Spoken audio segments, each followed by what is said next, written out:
Halo teman-teman semua, perkenalkan nama saya Wiyandika Anggito Wiranu, bisa dipanggil dengan Wira. Saya dari Fakultas Hukum Universitas Kristen Indonesia dan saya kelasnya Hukum Agraria kelas G. Di vlog ini saya akan membahas salah satu topik yang menarik dalam hukum agraria, yaitu wakaf. Kenapa saya ambil wakaf? Karena wakaf itu bukan cuma soal persoalan agama, tapi juga punya peran penting dalam sistem hukum pertanahan di Indonesia. Banyak orang mengira wakaf itu cuma urusan agama, padahal wakaf juga merupakan bagian dari hukum agraria karena objeknya adalah tanah dan pengaturannya berada dalam sistem hukum nasional. Jadi video ini saya akan membahas mulai dari pengertian wakaf, dasar hukum wakaf, prosedur pendaftarannya, sampai masalah dan tantangan di lapangan. Saya mengutip dari buku Dr. Diana Napitupulu, SHMA, MKN, MSc. Dan saya sudah merangkum semua dalam laptop saya dan saya akan membacakan sesuai dengan apa yang sudah saya tangkap dari buku ini dan sumber-sumber lain. Nah, kita sekarang masuk ke dalam pengertian wakaf dalam hukum agraria. Di dalam hukum agraria yang dituliskan di sini, saya akan mengutip secara eksplisit yang dijelaskan dalam buku ini. Wakaf merupakan salah satu bentuk perbuatan hukum yang sangat penting dalam sistem hukum agraria Indonesia. Secara sederhana, wakaf dapat diartikan sebagai perbuatan hukum seseorang atau badan hukum untuk memisahkan sebagian harta miliknya, terutama tanah, agar digunakan secara terus-menerus untuk kepentingan atau kesejahteraan umum sesuai dengan syariat-syariat yang ada. Dalam perspektif hukum agraria, wakaf menempati posisi yang strategis karena termasuk dalam pengaturan hak-hak atas tanah yang diakui dan dilindungi oleh negara. Artinya, wakaf bukan hanya milik nilai religius atau nilai kepentingan umum saja, tapi juga nilai hukum yang konkret dalam sistem pertahanan nasional.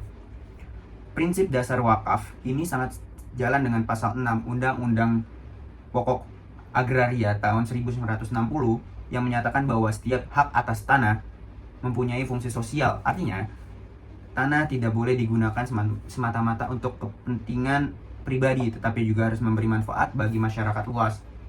Maka, tanah wakaf merupakan bentuk konkret dari penerapan asas fungsi sosial tanah, karena tanah yang semulanya bersifat pribadi dapat diubah statusnya menjadi milik masyarakat untuk kepentingan sosial seperti pembangunan yayasan, sekolah, rumah sakit, universitas, ataupun fasilitas-fasilitas umum lainnya.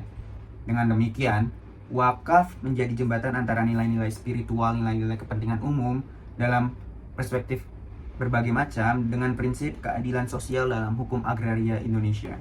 Lalu kita akan membahas mengenai dasar hukum agraria. Seperti yang ada di dalam buku ini secara eksplisit dijelaskan. Kalau kita bicara soal dasar hukum, ada 5 dasar hukum utama yang menjadi pijakan pengaturan wakaf di Indonesia. 5 dasar hukum ini saling berkaitan mulai dari pengakuan dalam Undang-Undang Pokok Agraria, aturan teknis dalam peraturan pemerintah, sampai pengaturan modern dalam undang-undang wakaf dan peraturan pelaksanaannya.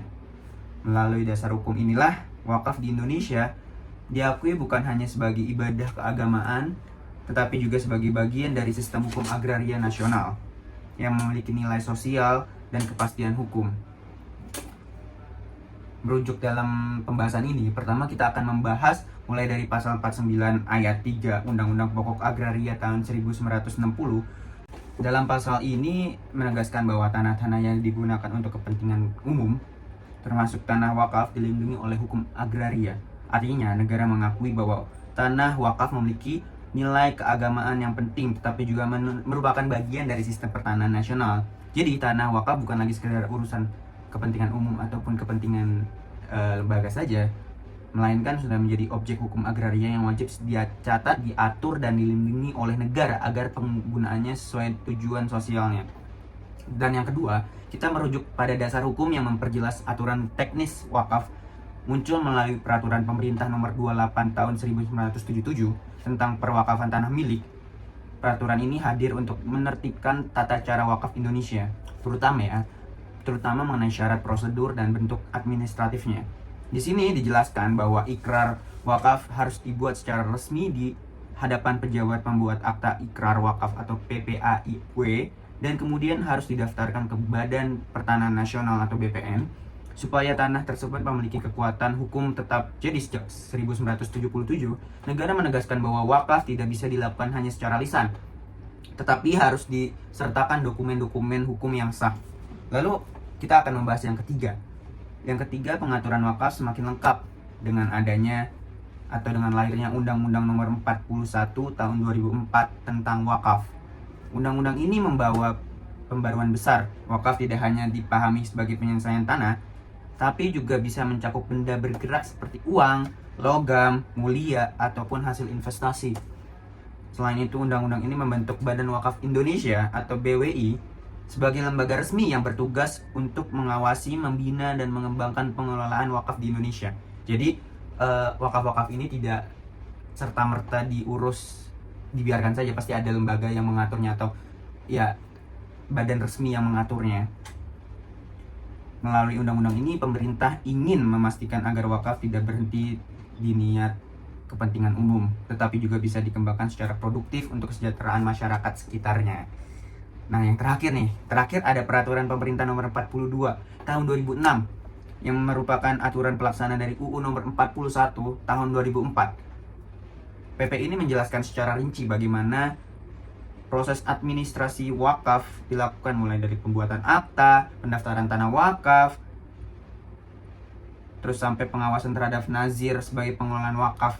Sampai PP ini penting banget karena tanpa pedoman teknis seperti ini, pelaksanaan UU wakaf akan sulit dilakukan di lapangan. Jadi kalau kita lihat dari keseluruhan aturan ini, bisa disimpulkan bahwa hukum agraria dan hukum keagamaan telah berjalan beriringan dalam pengaturan wakaf. Negara menghormati nilai-nilai keagamaan, tapi di sisi lain juga menegaskan pentingnya administrasi pertanahan yang tertib dan memiliki kepastian hukum. Dengan begitu, wakaf tidak hanya diakui secara spiritual, tetapi juga dijamin keberadaannya secara hukum oleh negara. Itulah mengapa wakaf menjadi salah satu contoh penting jelas dari harmonisasi antara nilai-nilai keagamaan dan sistem hukum nasional di bidang hukum agraria. Oke, di vlog ini kita sudah membahas tentang pengertian wakaf, lalu kita sudah membahas tentang dasar hukum agraria. Selanjutnya kita akan membahas objek dan subjek. Jadi, objek dan subjek tidak hanya ada di hukum general aja atau ilmu hukumnya saja, tapi di cabang ilmu hukum tersebut ada subjek dan objek. Kita sekarang akan membahas tentang objek dan subjeknya wakaf. Dalam konteks hukum agraria, objek dan wakaf yang paling utama adalah tanah dengan status hak milik. Kenapa? Karena hak milik atau hanya tanah dengan hak milik yang memberikan kekuasaan penuh kepada pemegangnya. Artinya, sehingga dia kewenangan untuk menyerahkan hak itu menjadi wakaf. Selain tanah, Undang-Undang Nomor 41 2004 juga membuka kemungkinan untuk mewakafkan benda lain seperti uang, logam, mulia. Tapi di bidang hukum agraria ini kita akan lebih membahas tentang wakaf, tanah wakaf. Sedangkan dalam subjek wakaf terdiri dari dua pihak penting. Yang pertama, itu ada wakif, yaitu pihak yang menyerahkan atau mewakafkan hartanya. Yang kedua ada nazir, yaitu pihak yang mengelola dan memastikan bahwa harta wakaf digunakan sesuai tujuannya. Nazir bisa berbentuk perseorangan, organisasi, atau badan hukum. Dan tanggung jawab nazir tidak hanya moral, tapi juga hukum. Karena dia bertindak sebagai pengelolaan harta yang sudah menjadi milik umat, atau milik masyarakat sekitar, atau milik kepentingan umum. Setelah diwakafkan, tanah itu tidak lagi menjadi milik pribadi, tapi menjadi milik masyarakat yang penggunaannya dilindungi oleh negara. Jadi di sini ada subjeknya, ada dua, ada wakif dan nazir. Nah, wakif itu orang yang menyerahkan hartanya, sedangkan nazir yaitu pihak yang mengelola. Nah, nazir itu bisa berbentuk perseorangan atau badan hukum. Sedangkan objek wakaf yang paling utama adalah tanah dengan status hak milik. Tadi ya dijelaskan statusnya hanya status tanah hak milik, karena hanya tanah dengan hak milik yang memberikan kekuasaan penuh pada pemegangnya, sehingga dia punya kewenangan untuk menyerahkan hak itu menjadi wakaf. Oke? Kita sudah membahas banyak hal yang tadi kita sudah bicarakan. Kita akan membahas bagaimana sih prosedur dan pendaftaran tanah wakaf. Karena banyak orang yang nanya-nanya, gue punya tanah nih, aku punya tanah nih, bro, aku punya tanah nih, ingin mewakafkan, aku ingin punya tanah lebih, ingin mempunyai nilai yang lebih untuk kepentingan sosial. Nah, bagaimana sih bro cara mendaftarkannya? Nah, kita akan membahas nih dalam prosedur dan pendaftaran tanah. Dalam konteks hukum agraria, administrasi tanah memiliki peran yang sangat penting untuk menjamin kepastian hukum. bagi setiap hak atas tanah, termasuk tanah wakaf, ya, wakaf. Semua kegiatan yang berkaitan dengan perubahan status tanah, baik karena jual beli, hibah, perwarisan, maupun perbuatan hukum lain seperti wakaf, harus melalui prosedur administrasi pertanahan yang resmi dan terdokumentasi. Jadi kita nggak boleh asal-asalan bilang atau diucapkan secara lisan, karena tadi sudah dijelaskan kenapa tidak boleh secara lisan, harus punya dokumen resmi, karena itu harus ada prosesnya.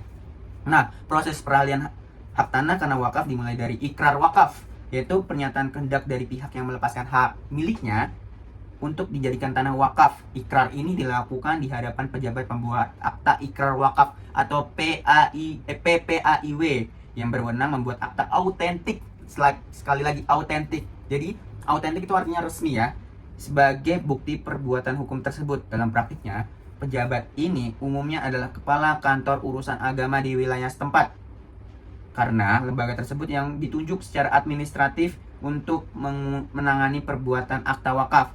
Setelah ikrar ini terjadi, dibuatlah akta ikrar wakaf atau AIW yang berfungsi sebagai bukti hukum tertulis. Sekali lagi, tertulis atas terjadinya perbuatan hukum wakaf. Akta ini membuat informasi penting seperti identitas pihak yang mewakafkan, lokasi dan luas tanah, serta penentuan tanah yang diwakafkan. Jadi setelah melakukan ikrar, setelah adanya akta autentik, baru dilihat nih dengan sertifikat ini kita bisa melihat luas tanah, pihak siapa yang mewakafkan, serta peruntukan apa di tanah ini. Oke. Jadi tahap berikutnya adalah pendaftaran tanah ke wakaf ke Badan Pertanahan Nasional atau BPN. Langkah ini menjadi titik penting dalam hukum agraria karena dengan mendaftarkan tersebut, tanah wakaf mendapatkan sertifikat tanah wakaf. Sertifikat ini merupakan bukti hak yang sah dan memiliki kekuatan hukum tetap dalam sistem pendaftaran tanah nasional. Sertifikat tanah wakaf memuat data fisik dan yuridis yang lengkap seperti luas tanah, batas-batasnya, lokasinya, status haknya, serta nama pihak yang mengelola atau nazirnya ya. Jadi biasanya tuh di gedung-gedung yang tanah ini diwakafkan itu pasti kan ada kayak nomor aktanya. Nah, itu merupakan sertifikat tanah wakaf.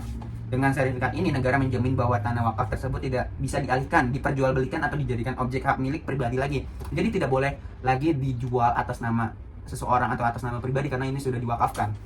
Nah, setelah dijelaskan secara eksplisit bahwa proses pendaftaran tanah wakaf merupakan bagian dari upaya penciptaan tertib administrasi pertanahan nasional sebagaimana dalam diatur Peraturan Pemerintah Nomor 24 Tahun 1997 tentang pendaftaran tanah. Pendaftaran tanah bukan hanya prosedur administrasi, tapi juga bentuk perlindungan hukum yang konkret terhadap objek agraria. Dengan terdaftarnya tanah wakaf, status hukum tanah menjadi jelas, mencegah tumpang tindih hak dan melindungi tanah dari potensi sengketa atau penyalahgunaan di kemudian hari. Oke, oleh karena itu, pendaftaran tanah wakaf melalui BPN tidak hanya untuk memenuhi formalitas hukum, tetapi juga menjadi jaminan kepastian hukum, ketertiban, dan perlindungan hak atas tanah sebagaimana tujuan utama dari sistem hukum agraria di Indonesia. Oke, sekarang kita merujuk kepada fungsi sosial tanah wakaf. Bahwa wakaf merupakan wujud nyata fungsi sosial tanah yang diatur dalam UU PA. Fungsi sosial tanah artinya tanah tidak boleh digunakan semata-mata untuk kepentingan pribadi, melainkan harus memberi manfaat kepada masyarakat luas. Tanah wakaf pada umumnya dimanfaatkan untuk universitas, terus bangunan keagamaan, rumah sakit, pesantren, ataupun lembaga-lembaga sosial lainnya. Jadi, meskipun wakaf lahir dari nilai spiritual atau nilai-nilai religius, ini sekaligus mendukung tujuan hukum agraria nasional untuk mewujudkan keadilan dan kemakmuran bagi seluruh rakyat Indonesia. Nah, inilah titik temu antara nilai religius dan sistem hukum agraria. Oke, kita sudah bahas semuanya tadi tentang pengertian, terus prosedurnya. Sekarang kita akan membahas tentang permasalahannya. Karena sejatinya setiap yang dilakukan di negara ini ataupun yang dilakukan dibuat oleh manusia pasti nggak luput dari permasalahan, termasuk wakaf. Dalam praktiknya masih banyak permasalahan yang muncul dalam sehari-hari. Misalnya ya, banyak tanah wakaf belum terdaftar di BPN sehingga secara hukum formal belum kuat. Ada juga kasus nazir yang ganda atau pengalihan tanah wakaf tanpa izin yang melanggar prinsip dasar hukum wakaf, karena balik lagi wakaf itu tidak boleh diperjualbelikan atau dialihkan. Permasalahan lainnya adalah minimnya pemahaman masyarakat tentang prosedur hukum wakaf dan kurangnya pengawasan dari pemerintah daerah maupun lembaga terkait. Akibatnya, tanah wakaf sering jadi objek sengketa bahkan berpotensi disalahgunakan. Disinilah bisa ditekankan bahwa perlindungan hukum atas tanah wakaf tidak cukup hanya dengan niat baik, tapi harus melalui mekanisme hukum yang sah dan terdaftar. Nah, teman-teman, di poin ini kita akan membahas tentang relevansi dan inovasi modern. Wakaf sekarang juga mulai dikembangkan dengan pendekatan yang lebih modern. Ada konsep wakaf produktif, yaitu tanah wakaf yang dikelola secara ekonomis, misalnya dijadikan pertanian, rumah, kontrakan, atau toko, dan hasilnya digunakan untuk kegiatan sosial. Bahkan sekarang perkembangan wakaf digital yang memungkinkan masyarakat berwakaf melalui platform daring yang diawasi oleh Badan Wakaf Indonesia. Hal ini menunjukkan bahwa wakaf tidak hanya berfungsi keagamaan atau spiritual saja, tapi juga bisa menjadi instrumen pembangunan ekonomi berbasis syariah. Potensi wakaf produktif ini sangat besar jika didukung regulasi dan kesadaran hukum masyarakat. Jadi, semakin modern ini, wakaf tidak hanya diperuntukkan untuk kepentingan umum yang bersifatnya sosial, tapi juga bersifat ekonomis dan membangun masyarakat sekitar gitu. Lalu setelah kita semua membahas tentang relevansi, permasalahan, fungsi sosial tanah, prosedur, lalu objek dan subjek, dan dasar hukum agraria, pengertian, sekarang kita masuk ke dalam penutupan. Sebagai penutup, bisa kita simpulkan bahwa wakaf dalam hukum agraria Indonesia adalah bentuk sinergi antara nilai keagamaan dan sistem hukum nasional. Negara mengakui dan melindungi tanah wakaf melalui UPA dan undang-undang turunannya yang sudah dijelaskan tadi. Sementara masyarakat punya tanggung jawab untuk mendaftarkan dan mengelolanya secara tertib melalui prosedur hukum yang ada. Wakaf bukan hanya persoalan ibadah, tapi juga bagian dari pelaksanaan hukum agraria untuk mencapai keadilan sosial. Dari saya, Wiyandika Anggita Wiranu, mahasiswa Fakultas Hukum Universitas Kristen Indonesia, kelas Hukum Agraria G. Terima kasih sudah menonton vlog saya ini. Semoga penjelasan ini bisa menambah pemahaman kita semua tentang perwakafan di Indonesia dalam sistem hukum agraria Indonesia. Akhir kata, bye-bye.